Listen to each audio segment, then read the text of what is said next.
Hello, you all. Welcome to the channel.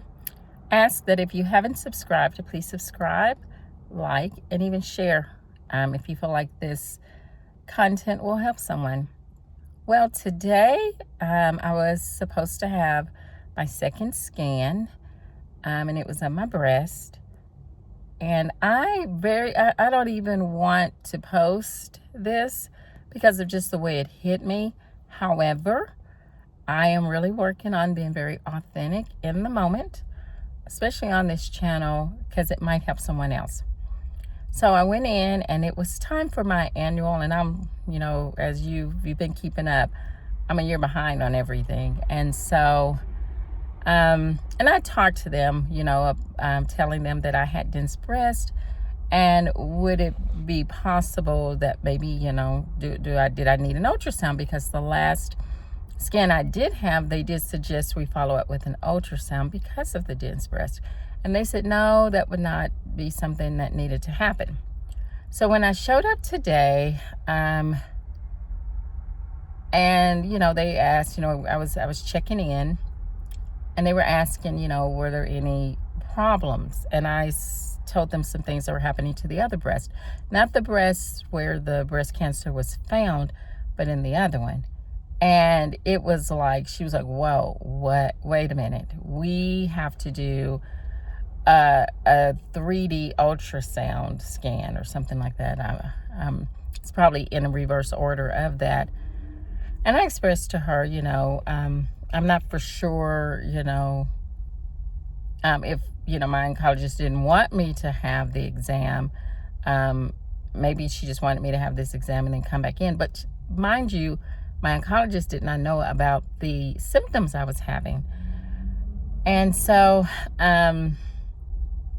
she said, hold on, wait here. And I knew anytime you're in a doctor's office and they hold you, it's because there's, it's not something simple. So the lady comes in, and when you walk into this, at Baylor Scott & White in our city, when you walk into the breast clinic, there's the lobby, but then when you check in, they take you into like this inner room that's connected to the whole front end there. And you're sitting at a table, which I think is very, very nice because it's very stressful for a lot of women going through this thing. So you sit down and they're just talking to you and checking you in privately. Well, when the lady came back out, there was and I knew that she, just by the way she was dressed, that she was somebody, up there as far as with the treatments and stuff. And she came around out of the one office door and came around to where I was and shut the door. And she said, I'm going to need you to call your oncologist.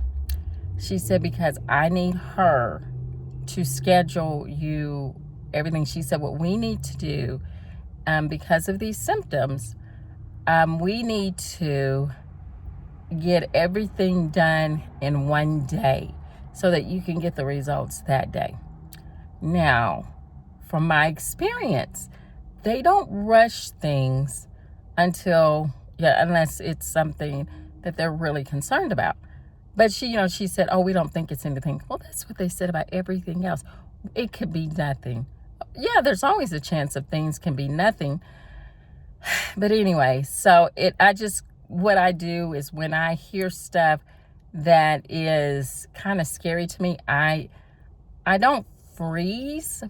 I just get real chill. Because for one thing, I don't want emotions to fly in the place. So I just got real chilled because I knew this is something pretty serious. And so she said, and I told her, well, I do have an appointment with the oncologist, in a couple of weeks. She said she needs to move that up. And so, and on my way out, she said, in fact, just call them now. When you're on your way out, just call them. So I did. I called and talked to the nurse, and she asked me how long these symptoms had been going on, and I told her, and she said, we'll get back to you today. She said, I'm going to talk to because you have the nurse that answers the phone for the questions for each doctor, you know, whoever doctor is. But then you have the person that works very closely and has more power to do things or to move things forward. And she said she was going to transfer that information on, and they would call and make the appointment. Now, if it wasn't that serious in their minds, they would just let me make the appointment. They would do the referral, and they would say, hey, we did the referral. You can call and make the appointment, or they'll call you. But they are making the appointment. And so I was like, okay, I'm sorry. You know, and I apologized. I said, I'm so sorry. I just didn't know when I was making the appointment that it would make, I don't feel like I was as clear to the lady. And she said, yeah, she said, what we have to do is, you know, going back to what she said, what we have to do is we have to do several things all at one time so we can have results that same day. So anyway, she said, before you walk out of the office, we need results. And it hit me. It was like, okay, this is serious. These symptoms are serious. Now, they could be caused from other things, but just the look on the one lady's face when she went to go get the lady higher up let me know, whoa, wait a minute, I need to get somebody with more knowledge and power to come talk to her. And so that's how my morning went. I'm waiting to hear from them, and we'll see. So I said I would update. It is very hard to share this kind of information, especially with people I don't know, and even with people I do know who will watch this in real time. But that's what I'm aiming to do. I'm aiming to be very present as much as I can and to walk this through so it will help someone else as I am figuring out how to do this. Now, what helped me and what has always helped me, and I'm grateful for, usually when I get news that kind of shakes me, I have something else going on. Like when I got diagnosed with breast cancer, I was still in the middle of working my shift as a manager. And right after I left my shift, I had to go do a wedding, big wedding we had rehearsal that night. So I was able to shift my brain and not think that. I just thought that, well, what helped me today is one of my good friends, it's her birthday.